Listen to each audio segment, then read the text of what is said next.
ধর্মতলায় ধর্ণা প্রত্যাহারের পরই রাজ্যে প্রাক্তন রাজ্যপাল সিবি আনন্দ বোসের সঙ্গে সৌজন্য সাক্ষাৎ সারেন মুখ্যমন্ত্রী মমতা বন্দ্যোপাধ্যায়।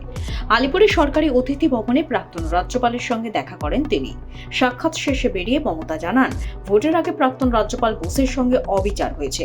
তিনি আরো বলেন, উনি কাল চলে যাচ্ছেন, ওর সঙ্গে অনেক দিন কাজ করেছি, ওর পরিবারকেও আমি চিনি।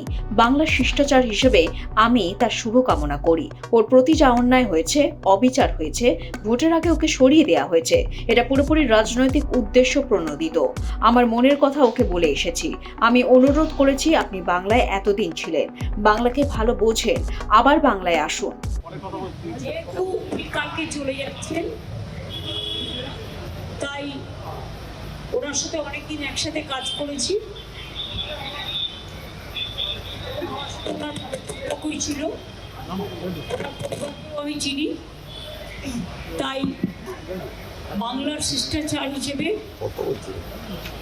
আমি তার কামনা করে এবং তার প্রতি যে অবিচার হয়েছে, অন্যায় 5 ইয়ার টার্ম থাকা সত্ত্বেও 1.5 বছর আগে ইলেকশনের আগে যেভাবে সরিয়ে দেওয়া হয়েছে, আমি এটা এখনো মনে করি রাজনৈতিক উদ্দেশ্য প্রণোদিত।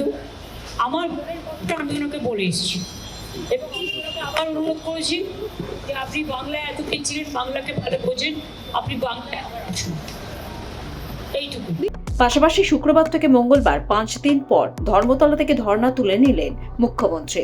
এসআইআর হয়রানির প্রতিবাদে 6 তারিখ থেকে ধর্মতলায় ধর্ণায় বসেছিলেন তিনি। মঙ্গলবার এসআইআর নিয়ে সুপ্রিম কোর্টে পর্যবেক্ষণের পরিপ্রেক্ষিতে ধর্ণা মঞ্চ থেকে মুখ্যমন্ত্রী মমতা বন্দ্যোপাধ্যায় জানান, শীর্ষ আদালত জানিয়েছে ভোটের আগের দিন পর্যন্ত নাম তোলার সুযোগ থাকবে, তাই চিন্তার কোনো কারণ নেই। সেই পর্যবেক্ষণে আস্থা রেখেই সাময়িকভাবে ধর্ণা প্রত্যাহারের সিদ্ধান্ত নেওয়া হলো।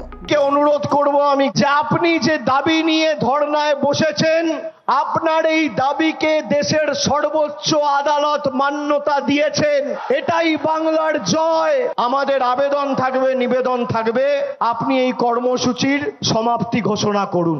অভিষেকের যে প্রস্তাব, বিচারের দরজা যখন উন্মুক্ত হয়েছে, তখন 5 দিন তো আমরা এখানে রাস্তায় আছি, আমি দরকার হলে 50 দিনও থাকতে পারি, ইলেকশনও আছে সামনে। তাহলে আমরা কি ধর্ণাটা আজকের মতো টেম্পোরারি উইথড্র করতে পারি? ধর্ণা দিয়েছিলাম দুটো কারণে। একটা হচ্ছে অবৈধভাবে অ্যাডজুডিকেশনে রেখে বা নাম ডিলিট করে দিয়েছে, তারা যাতে বিচার পায়, তাদের ভোটাধিকার যাতে ফিরে পায়। আর 2 হচ্ছে যে ইলেকশন কমিশন বারবার ইন্টারফেয়ার করে মাননীয় বিচারপতিরা যারা কাজ করছেন, সুপ্রিম কোর্টের ভার্ডিক্টটাকে টোটাল মিসলিড করে তাদের উল্টো পাল্টা বোঝাচ্ছিলেন। ধর্ণাকে হাতিয়ার করে আরও একবার সফল হলেন মমতা বন্দ্যোপাধ্যায় বলে মনে করছে সংশ্লিষ্ট মানুষজন। ব্যুরো রিপোর্ট, লটারি সংবাদ।